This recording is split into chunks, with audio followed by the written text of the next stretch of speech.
se inscreva no canal, curta e compartilhe. Temos vídeos novos todos os dias, 2 vezes por dia. O barqueiro fantasma da Lagoa da Pampulha. A Lagoa da Pampulha sempre foi um lugar de mistério. Suas águas escuras refletiam o céu noturno como um espelho quebrado, distorcendo a realidade. Diziam que, em certas noites, era possível ouvir sussurros vindos do centro da lagoa, onde a luz da lua não alcançava. Ninguém sabia ao certo quando as histórias começaram, mas elas eram contadas com fervor pelos moradores mais antigos. Havia algo naquela água que parecia vivo, algo que observava. Carlos chegou à margem da lagoa em uma noite especialmente sombria. Ele tinha vindo investigar os rumores de um barqueiro fantasma que conduzia pessoas através das águas. Um jornalista em busca de uma boa história, ele ignorava os avisos dos locais. Não vá lá sozinho, disseram-lhe. Mas Carlos era teimoso e acreditava apenas no que podia ver. Ele acendeu sua lanterna e caminhou até a beira da água. O ar estava pesado, quase palpável, como se a própria atmosfera estivesse tentando afastá-lo. Carlos sentiu um calafrio percorrer sua espinha enquanto olhava para a vastidão negra da lagoa. Então, ele ouviu um som suave, quase imperceptível, como remos cortando a água. Virou-se rapidamente, mas não havia ninguém ali. Apenas a lagoa e suas promessas silenciosas. A sensação de ser observado tornou-se insuportável. Carlos girou novamente, sua lanterna iluminando apenas a vegetação densa ao redor. Mas então, algo chamou sua atenção. Uma figura indistinta pairava sobre a água, envolta em névoa. Não era humano, mas também não era completamente real. Era como se fosse feita de sombras. O barco surgiu lentamente, deslizando pela superfície da lagoa sem nenhum ruído. Carlos ficou paralisado, incapaz de mover um músculo sequer. O barco parecia vazio, mas ele sabia que não estava.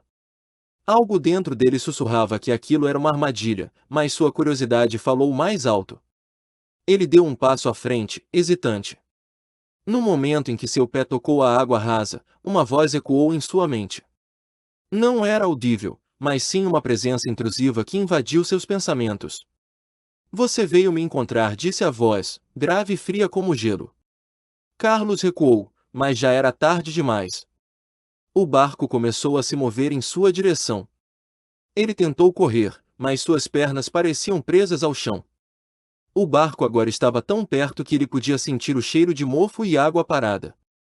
E então, ele viu. Ou melhor, ele sentiu. O barqueiro estava ali, invisível, mas presente. Sua mão invisível estendeu-se, convidando-o a entrar. Carlos não teve escolha. Seu corpo moveu-se contra sua vontade, como se controlado por uma força externa. Ele entrou no barco, que balançou levemente sob seu peso. O barqueiro invisível empunhou os remos, e a embarcação começou a deslizar pelas águas escuras. O silêncio era opressor, quebrado apenas pelo som suave dos remos cortando a água. À medida que avançavam, a lagoa parecia mudar. As margens desapareceram, engolidas pela escuridão. Não havia mais estrelas no céu, apenas um véu negro que pressionava o barco como uma tampa de caixão. Carlos sentiu o ar ficar mais denso, como se estivessem entrando em outro mundo. Ele tentou falar, mas sua voz não saía. Então, ele começou a ouvir vozes. Primeiro, eram murmúrios distantes, quase inaudíveis. Mas logo se tornaram gritos angustiados, ecoando ao seu redor. Eram vozes de pessoas que imploravam por ajuda, por libertação. Carlos cobriu os ouvidos, mas os sons vinham de dentro de sua mente, impossíveis de bloquear. O barqueiro invisível continuava a remar, imperturbável. Carlos percebeu que ele não estava apenas atravessando a lagoa, ele estava sendo levado para algum lugar específico. Um destino que ele não conseguia imaginar, mas que sentia ser inevitável. O medo tomou conta de seu corpo, fazendo-o tremer incontrolavelmente. De repente, o barco parou. Carlos olhou ao redor, mas não havia nada além de escuridão. Ele sentiu algo tocar seu braço, uma mão invisível que o puxava para fora do barco. Tentou resistir, mas era inútil. Foi arrastado para dentro da água, que agora parecia viva, envolvendo-o como tentáculos. Enquanto afundava, ele viu figuras emergindo das profundezas. Rostos pálidos, olhos vazios, mãos estendidas em sua direção. Eles o puxavam para baixo, para um lugar onde a luz nunca chegava. Carlos gritou, mas nenhum som saiu. Tudo o que restou foi o silêncio. Carlos acordou em um lugar que não reconheceu. Estava deitado em uma praia de areia preta, cercada por árvores retorcidas que pareciam feitas de sombras. O ar era pesado, carregado com o cheiro de morte e decomposição. Ele tentou se levantar, mas suas pernas estavam fracas, como se tivessem sido drenadas de toda energia. Ao seu redor, ele viu outras pessoas. Elas vagavam sem rumo, seus rostos marcados por expressões de desespero e dor. Carlos percebeu que eles eram prisioneiros da lagoa, almas perdidas que haviam sido atraídas pelo barqueiro invisível. Eles não falavam, mas seus olhos contavam histórias de terror e arrependimento. Uma mulher aproximou-se dele, seus olhos brilhando com lágrimas que nunca caiam. Você também foi enganado, ela sussurrou. Ele nos traz aqui, mas nunca nos deixa partir. Carlos quis perguntar quem era ele, mas antes que pudesse falar, a mulher desapareceu, dissolvendo-se na escuridão. Carlos começou a explorar o local, buscando uma saída. Mas quanto mais andava, mais o lugar parecia mudar. As árvores moviam-se, bloqueando seu caminho. O chão tremia sob seus pés, como se estivesse vivo. Ele percebeu que estava preso em um labirinto sem fim, criado pelas próprias águas da lagoa. Então, ele ouviu novamente a voz. Desta vez, ela era clara, ressoando em sua mente como um trovão. Você pertence a mim agora, disse o barqueiro invisível. Carlos caiu de joelhos, dominado pelo desespero. Ele sabia que nunca escaparia. Dias se passaram, ou talvez anos. O tempo não existia naquele lugar. Carlos aprendeu a conviver com o desespero, mas nunca aceitou seu destino.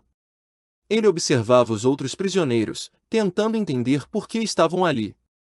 Cada um tinha uma história, um erro que os trouxe para aquele inferno. Um homem idoso aproximou-se dele um dia. Seus olhos eram profundos, como poços de tristeza. Existe uma maneira de sair, ele disse. Mas é preciso fazer um pacto com o barqueiro. Carlos franziu a testa, intrigado. Que tipo de pacto? Perguntou. O homem explicou que o barqueiro invisível oferecia uma troca, a liberdade de uma alma em troca de outra. Para escapar, Carlos teria que atrair alguém para a lagoa, entregando-a ao barqueiro. Era uma escolha cruel, mas era a única esperança que ele tinha.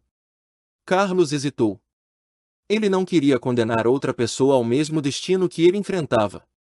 Mas o desejo de escapar era forte, consumindo-o como um fogo interno. Ele decidiu que faria o pacto, mas só usaria alguém que merecesse tal destino. Quando o barqueiro invisível apareceu novamente, Carlos fez sua oferta. O barqueiro riu, um som frio e vazio que ecoou por toda a lagoa. Muito bem, disse ele. Mas lembre-se, você será responsável por todas as almas que trouxer aqui. Carlos voltou ao mundo dos vivos, mas ele não era mais o mesmo. Seus olhos estavam vazios, sua alma corroída pela culpa. Ele sabia que tinha pouco tempo antes que o barqueiro viesse cobrar sua parte do acordo. Ele precisava encontrar alguém para substituí-lo. Ele começou a frequentar bares e festas, procurando vítimas fáceis. Contava histórias sobre a lagoa, despertando a curiosidade das pessoas. Quando encontrava alguém interessado, ele os levava até a margem da água. O barco sempre aparecia, e o barqueiro invisível sempre os levava. Mas cada alma que ele entregava pesava ainda mais em sua consciência. Ele via seus rostos em seus sonhos, acusando-o de sua traição. Carlos começou a enlouquecer, consumido pelo remorso. Ele sabia que nunca seria livre, não importava quantas almas ele entregasse. Uma noite, ele voltou à lagoa sozinho. Não havia mais ninguém para salvar, apenas ele e sua culpa. O barco apareceu, como sempre fazia. Mas desta vez, o barqueiro invisível não o convidou a entrar. Em vez disso, ele falou: você já serviu ao seu propósito. Carlos sentiu o chão desaparecer sob seus pés. Ele foi arrastado para as profundezas da lagoa, onde os outros prisioneiros o aguardavam. Agora, ele era apenas mais uma alma perdida, condenada a vagar para sempre. Na margem da lagoa, o barco invisível continuava a navegar, esperando sua próxima vítima. Se você sente que essa história merece continuar sendo contada, considere nos apoiar no Apoia-se. Com sua ajuda, podemos trazer mais histórias sombrias como esta à tona, explorando os mistérios que assombram nossa imaginação. https://apoia.se/aleatoriode